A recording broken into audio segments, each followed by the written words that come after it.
Je ne me suis jamais considérée comme superstitieux. Les histoires de fantômes, je pensais toujours que c'était juste du folklore moderne, un divertissement autour du feu de camp ou des tentatives désespérées de rendre l'ordinaire extraordinaire. Mais en octobre dernier, quelque chose s'est passé à Poitiers que je n'ai pas pu évacuer. C'est le genre de choses qui ne s'estompe pas avec le temps, même quand on se répète à l'infini que ce n'était que le fruit de l'imagination. À l'époque, je vivais avec 2 amis, Hugo et Camille. Nous étions du genre à nous croire plus malins que les autres parce que nous ne croyions en rien de paranormal, mais nous n'hésitions pas à défier le destin, pour le plaisir. L'exploration urbaine était devenue notre passe-temps favori, surtout dans les endroits où quelques rumeurs suffisaient à rendre l'adrénaline plus excitante que le risque. Des usines abandonnées, des maisons barricadées, même quelques châteaux vides. Plus c'était sombre et mystérieux, mieux c'était. Un vendredi soir froid, notre quête de nouveautés nous mena vers un vieux cimetière à la périphérie de Chilvert, un quartier calme de Poitiers. C'était un cimetière encore en activité, pas le genre de ruine envahie par la végétation dont on parle dans les histoires de fantômes, mais l'endroit avait une réputation. Sur les forums locaux, on évoquait des sensations étranges, des ombres qui bougeaient là où il ne devrait y en avoir aucune, et une froideur étrange qui vous suivait bien après votre départ. Rien de dramatique, juste un consensus discret mais dérangeant qui laissait penser que le cimetière n'était pas tout à fait désert.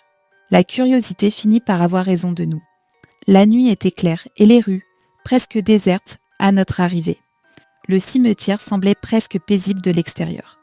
Pas de grilles brisées ni de murs en ruine, juste une clôture en fer bien entretenue, entourant des rangées de tombes qui s'étendaient plus loin que ce à quoi je m'attendais.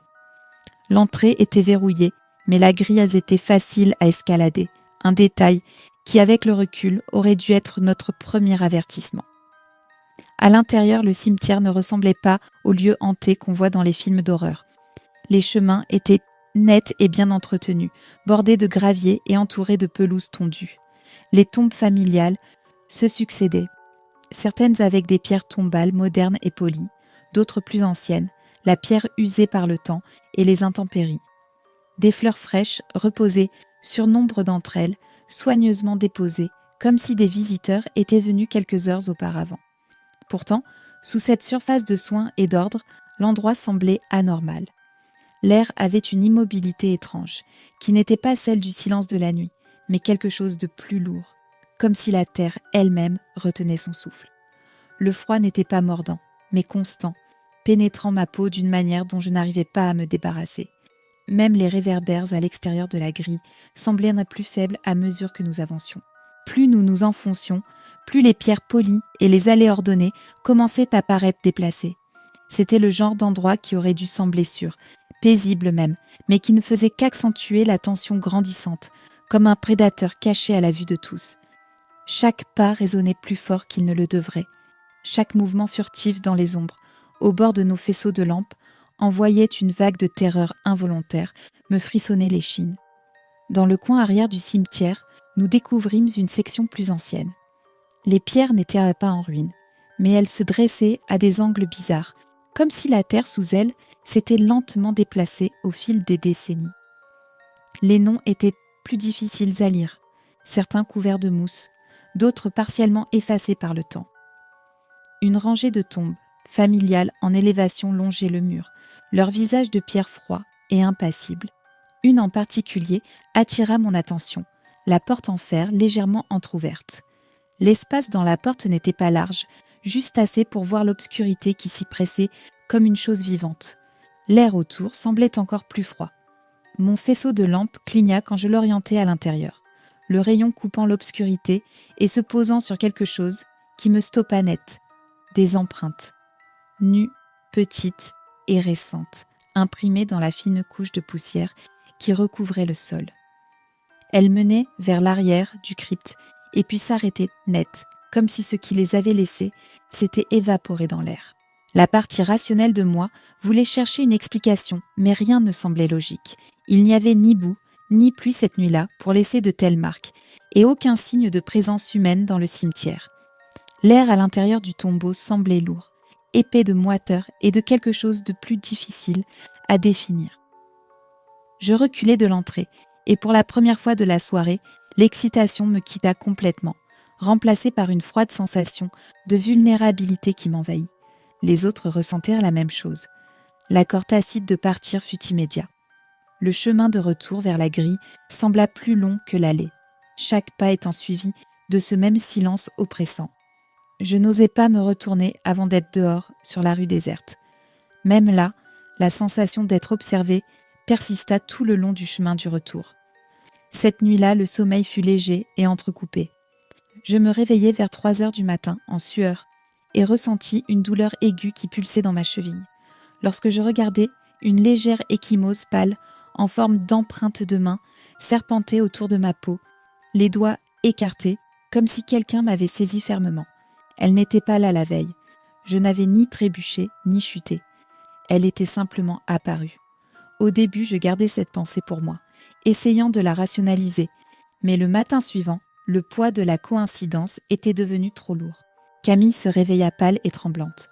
Elle n'avait pas dormi, hantée par des cauchemars vifs de silhouettes ombreuses se rassemblant autour de son lit, chuchotant des voix qu'elle n'arrivait pas à comprendre, mais qui la laissaient froide et vide, même après s'être réveillée. Les images la poursuivaient jusque dans la journée, flottant dans son champ de vision comme des répliques. L'expérience d'Hugo ne fut guère meilleure. Son appartement, juste 2 étages plus bas que le nôtre, commença à dégager une légère odeur de terre et de pierres humides, le même parfum qu'il y avait eu dans le mausolée. Ses appareils électroniques commencèrent à mal fonctionner. La télévision ne capte plus de signal, les lumières clignotaient, et sa PS4 s'éteignait et se rallumait de manière aléatoire, parfois au milieu de la nuit alors que personne ne l'utilisait. En quelques jours, l'étrangeté s'intensifia. Je commençais à remarquer des araignées, pas quelques-unes, mais des dizaines, grimpant le long des murs et des rebords de fenêtres, sortant d'endroits que je n'avais jamais vus avant. Camille en trouva aussi dans sa chambre. Hugo également. L'appartement entier semblait envahi, bien que nous l'entretenions proprement, et l'apparition soudaine de ces bestioles n'avait aucune explication. Le propriétaire envoya un service de dératisation à 2 reprises, et à chaque fois, ils ne trouvèrent ni nid ni explication. Les araignées disparurent aussi soudainement qu'elles étaient arrivées. Lorsque le propriétaire se rendit lui-même sur place, sa réaction face à l'histoire fut déstabilisante. Il n'était pas surpris. Il avait déjà entendu des choses de similaires venant d'un ancien locataire qui était parti brusquement des années auparavant, dans des circonstances que personne n'a jamais complètement expliquées. Le timing et les symptômes étaient étrangement similaires. Aucun de nous ne parla vraiment de l'incident après cela. La décision de partir ne fut même pas discutée. Nous déménageâmes tous dans un mois, chacun trouvant un nouvel appartement dans un coin différent de la ville, loin de Chilvert.